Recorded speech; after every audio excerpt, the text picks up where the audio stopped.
All right, let's get right into it.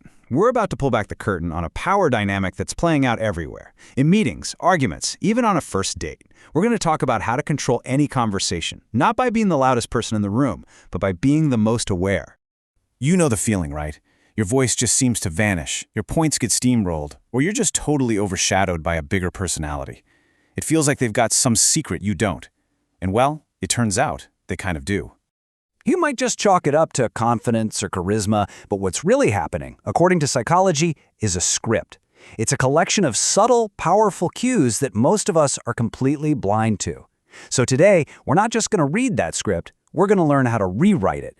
So, the very first step is a massive shift in how you think. It's about stepping away from all the noise and embracing a new idea called the silent mind. And look, this isn't about just being quiet, it's about being strategically observant. This right here, this is the core skill we're building, observational intelligence. Think of it as the art of gathering information, understanding the real motives, and seeing the entire chessboard while everyone else is just staring at their next move. You become the one who sees, not just the one who is seen. See, most people are totally stuck on the surface, just reacting to the words being said. But the real power? Oh, it's so much deeper. It's in understanding the why behind the words, the insecurity, the ego, the hidden need for validation. Once you see the why, the what becomes almost laughably predictable. And you have to remember this.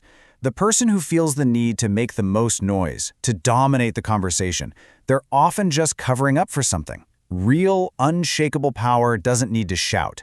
It's just felt. It's a presence.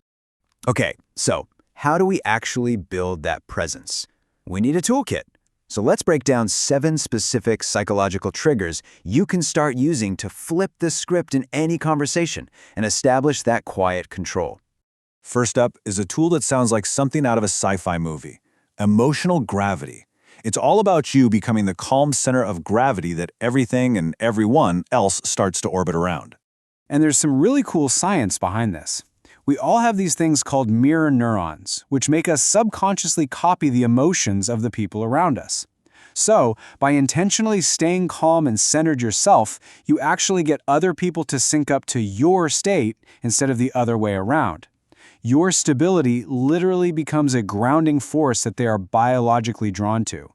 Now, our second trigger builds directly on this whole idea. It's about making a conscious choice to shift your focus from speaking to just seeing. You know that panic you feel about what you're going to say next? Just let it go.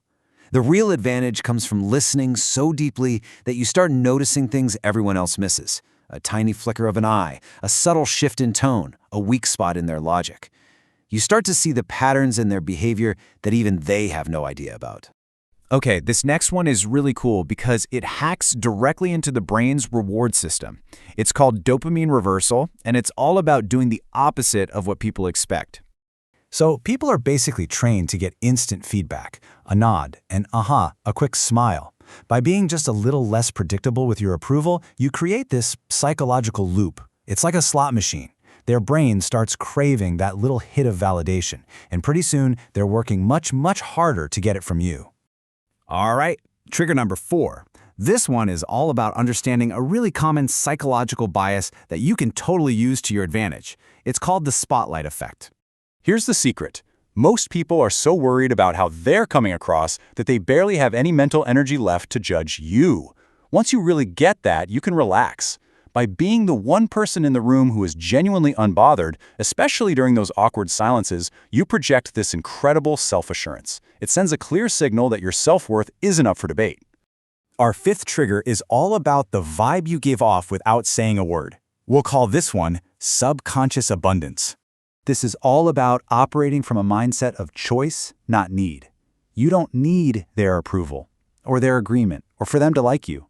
And this comes across in things like a relaxed posture, slower, more deliberate speech, a total lack of that nervous energy. And here's the paradox. The less you seem to need their validation, the more they'll want to give it to you. Now this brings us to those more difficult conversations. Trigger number 6 is a technique for dealing with people who are aggressive or just plain closed-minded. It's about learning to spot cognitive rigidity. So when someone is arguing in absolutes, using words like always, never, impossible, that's a huge red flag for a fragile ego. The absolute worst thing you can do is fight their fire with more fire. Instead, you calmly introduce nuance. You ask questions that force them to deal with the gray areas. They'll either have to adjust their rigid thinking, or they'll end up exposing their own flawed logic for everyone to see. And finally, our 7th trigger. This one might be the most subtle, but it's all about the incredible power of what you choose not to say. It's called selective privacy.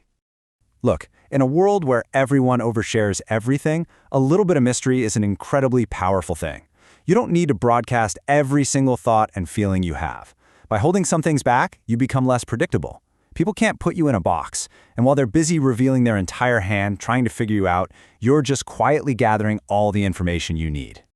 So when you put all these pieces together, what does it all add up to? Well, it's a huge shift, really.